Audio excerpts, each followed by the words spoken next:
Hi, എന്തൊക്കെയുണ്ട്? സുഖമല്ലേ? സനിലാണ്. ചെറിയൊരു ബൈപ്പാസ് സർജറി ഉണ്ട്. സർജറിക്ക് വേണ്ടിയുള്ള ടൂൾസും ഉപകരണങ്ങളൊക്കെ റെഡിയാണ്. ഇനി സർജറിക്കുള്ള ആൾ ഇതാണ്.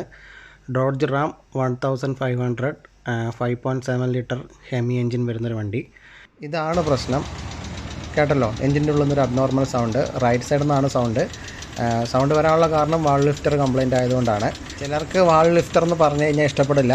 അവർക്ക് വേണ്ടിയിട്ട് MDS വാൾ ലിഫ്റ്റർ എന്നാണ് പറയുക. മൾട്ടി ഡിസ്പ്ലേസ്മെൻറ്റ് സിസ്റ്റം വാൾ ലിഫ്റ്റർ എന്നാണ് അതിന് പറയുന്നത്.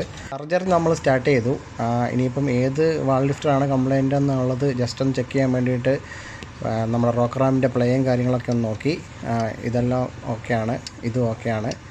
പിന്നെ വരുന്നത് ഈ ഒരു വാൾവിൻ്റെ ലിഫ്റ്ററാണ് പോയത്. കാണുന്നുണ്ടല്ലോ, നല്ല രീതിയിൽ പ്ലേ ആവുന്നുണ്ട്, സൗണ്ടും വരുന്നുണ്ട്. അപ്പം ബാക്കി എല്ലാ ലിഫ്റ്ററും ഓക്കെയാണ്. പക്ഷേ നമ്മൾ മാറുന്ന സമയത്ത് ഈ ഒരു സൈഡിലെ 8 വരുന്നുണ്ട് വാൾ ലിഫ്റ്റർ. അപ്പോൾ ആ 8 നമ്മൾ മാറും. ഈ ഒരു പ്രശ്നം ഈ ഒരു മോഡലിൻ്റെ ഒരു കോമൺ കംപ്ലൈൻ്റ് ആണ് എന്ന് വേണമെങ്കിൽ പറയാം. വാൾ ലിഫ്റ്ററിൻ്റെ മുകളിൽ വരുന്ന പുഷ് റാഡാണിത്. അപ്പോൾ ഇത് ബെൻഡുണ്ടെങ്കിലും അങ്ങനെ ചിലപ്പോൾ സംഭവിക്കാറുണ്ട്. അപ്പോൾ ഇത് ചെക്ക് ചെയ്ത് നോക്കുമ്പം ബെൻഡും കാര്യങ്ങളൊന്നുമില്ല. അപ്പം ഉറപ്പിച്ചു ലിഫ്റ്റർ തന്നെയാണ് കംപ്ലൈൻറ്റ്. വണ്ടിക്ക് നല്ല ഹൈറ്റ് ഉള്ളതുകൊണ്ട് പുറത്ത് നിന്നുള്ള ഒരു പരിപാടി നടക്കില്ല. അതുകൊണ്ട് കുറച്ച് ഭാഗമൊക്കെ അഴിച്ച് മാറ്റി വണ്ടിക്കുള്ളിൽ നിന്ന് ഇറങ്ങി നിന്നിട്ടാണ് പണിയെടുക്കുന്നത്. അങ്ങനെ ഹെഡ് അഴിച്ച് പുറത്തേക്ക് എടുത്തു. ആദ്യത്തെ 4 വാൾ ലിഫ്റ്റർ അഴിച്ച് പുറത്തെടുത്തു. അപ്പോൾ ഇതിലൊന്നാണ് കംപ്ലൈൻറ്റ്. കണ്ടല്ലോ, ഇതാണ് വാൾ ലിഫ്റ്റർ എന്ന് പറഞ്ഞ സാധനം.